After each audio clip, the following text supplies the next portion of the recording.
ছোট্ট একটা গুনার কথা আপনাদের অল্প বলবো, যেটা আমরা সবাই করি। সেটা হলো, মুসলমান যখন আর এক মুসলমানকে খারাপ জানে, তখন এই মুসলমান ওই মুসলমানের গীবত করে।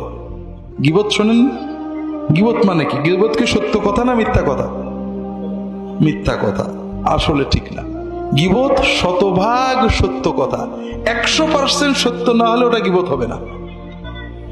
গীবত হওয়ার জন্য প্রথম শর্ত হলো ওটা 100% সত্য হতে হবে। মিথ্যা হলে সেটাকে বলা হয় অপবাদ, বদনাম, মিথ্যা বদনাম।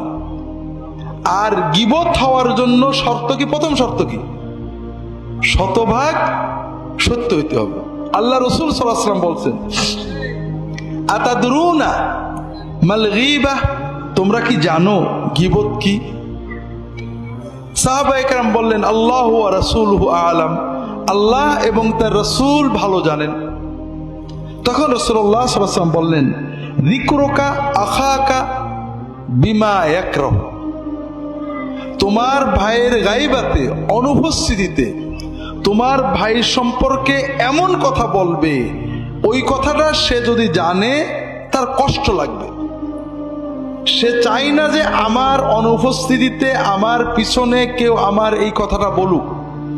তাহলে একটা জিনিস গীবত হওয়ার জন্য কয়েকটা শর্ত। তার একটা হলো তার অনুপস্থিতিতে বলা, আর একটা হলো যেটা সে অপছন্দ করে সেটা বলা।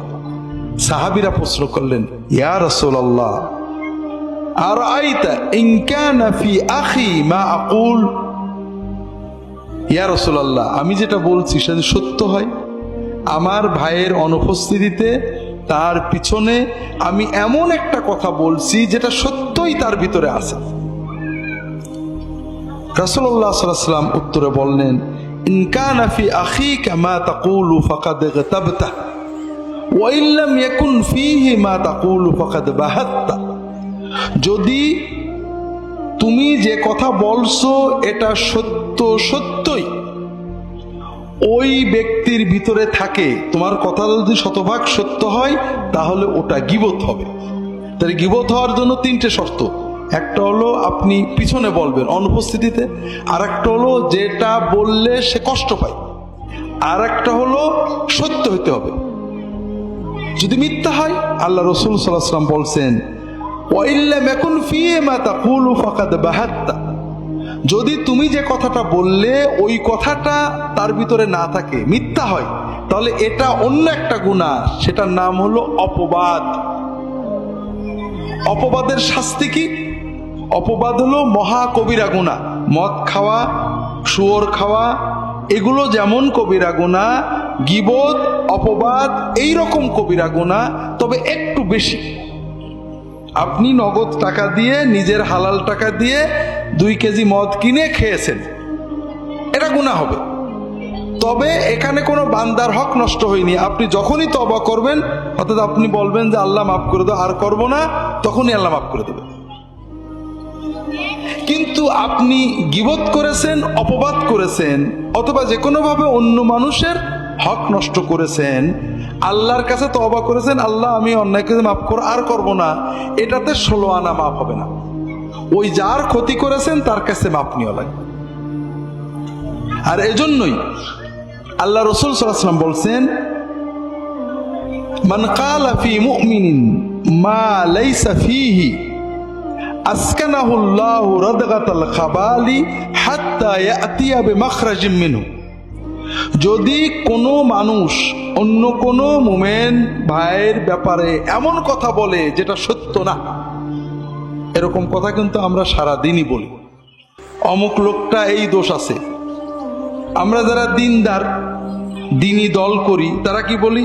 অমুক ইহুদিদের দালাল, অমুক খ্রিস্টানদের দালাল, অমুক অমুকের দালাল, অমুক অমুকের টাকা খেয়েছে, অমুক এই নিয়েতে এই করেছে। এগুলো বলি না? বলি না ভাই? বল।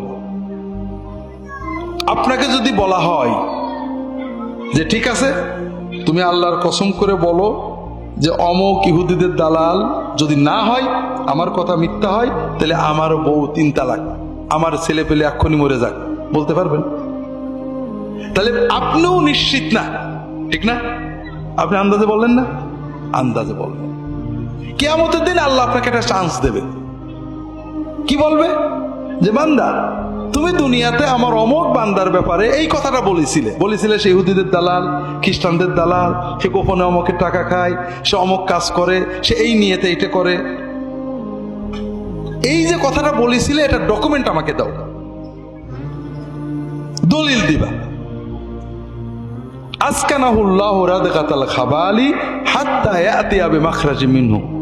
যতক্ষণ তুমি দলিল না দিতে পারবে, ততক্ষণ আল্লাহ তাআলা ওই বান্দাকে, ওই যে ব্যক্তি অপবাদ করেছিল, মুমিনের নামে মিথ্যাচার করেছিল, আন্দাজে অপবাদ দিয়েছিল, ভিত্তিহীন অপবাদ দিয়েছিল, ওই লোকটাকে জাহান্নামীদের রক্ত, পুজ, পেশাব, পায়খানা যেখানে থাকে ওর ভিতরে তার অবস্থান দিয়ে বলবেন, তুমি যতদিন ডকুমেন্ট না দিতে পারো এখানে থাকো।